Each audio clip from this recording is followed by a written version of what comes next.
या साहिबुल असर व ज़मान इंसानियत दी अख। अगर कोई लाल रंग की ऐनक ला के दुनिया नूं वेखेगा तो उन्होंने दुनिया लाल ही नज़र आएगी ना। अगर काली ऐनक ला के वेखेगा तो फिर दुनिया काली नज़र आएगी। सब्ज़ ऐनक ला के वेखेगा तो दुनिया सब्ज़। अगर नीली ऐनक ला के दुनिया नूं वेखेगा तो दुनिया नीली नज़र आएगी। गल समझ आ रही।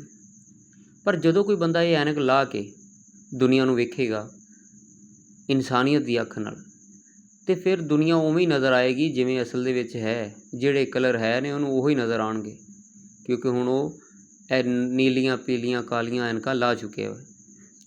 ठीक है, मिसाल के तौर पर गल पे। इस तरह जदों कोई इंसान फिरकियां ते मजहबां की ऐनक ला के दुनिया नूं वेखदा ना तो उदों सिर्फ उन्होंने अपना आप ही सच्चा नज़र आता है। अपना फिरका ही सच्चा नज़र आता, अपना मजहब ही उन्होंने सच्चा नज़र आता, बाकी सब झूठ नज़र आता। गल समझ रहे हो? जदों तक मजहबां ते फिरकियां की ऐनक बंदे ने पाई हुई है ना उदों तक वो इंसान बन के नहीं, वो शिया सुन्नी भाबी देवबंदी हिंदू मुस्लिम ईसाई यह बन के सोचता है। उदों तक उन्होंने गल समझ आ ही नहीं सकती। गल उन्होंने उदों समझ आएगी जदों इंसानियत की अख ना कुदरती अख ना वेखेगा ना इंसान बन के, उदों कुछ हकीकत सामने आएगी। ठीक है, उदों ही वो सच तो झूठ से फिर फर्क कर सकेगा, क्योंकि हुण उहदी अखां दे उत्ते कोई नीली पीली ऐनक नहीं हैगी, फिरकियां की मजहबां की ऐनक नहीं हैगी। हुण उहनूं सच्चाई नज़र आ रही है जो असल दे विच है। अगर वो इंसान फिर फिरकियां की ऐनक मजहबां की ऐनक ला के वेखेगा तो फिर तो नफरतां ही पैणगियां ना, फिर गल तो नहीं कोई बनेगी। पर जदों इंसानियत की नज़र नाल मुशाहिदा करेगा तो फिर हक वाज़े हो जाएगा। गल समझ आई?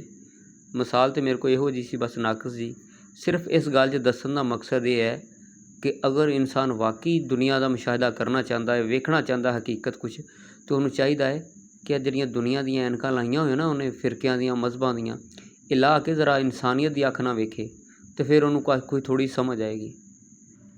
बाकी जिन्हों नहीं तो फिर उन्होंने नहीं।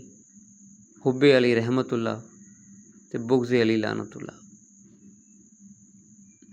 तो वैसे एक गल सी वो मैं भुल गया था, जो दोबारा दस देना। ये जिहड़ी अख है ना नैचुरल अख, जिहड़ी इंसानियत की अख है, वो अहले बैत ते इमामे ज़मान तो सिवा कुछ भी नहीं। जदों इस अख दे नाल तुसीं दुनिया नूं वेखोगे ना, अहले बैत की अख नाल दुनिया नूं तुसीं वेखोगे, आले रसूल सल्लल्लाहु अलैहि वसल्लम की अख नाल दुनिया नूं वेखोगे तो फिर तुहानूं कोई हकीकत का मुशाहिदा होएगा। तो जदों तुसीं अपनी मर्जी दियां कोई ऐनकां पाईयां होईयां ने ना तो फिर नहीं। गल फिर उही है, हुब्बे अली रहमतुल्लाह बुग़्ज़े अली लानतुल्लाह बेशुमार।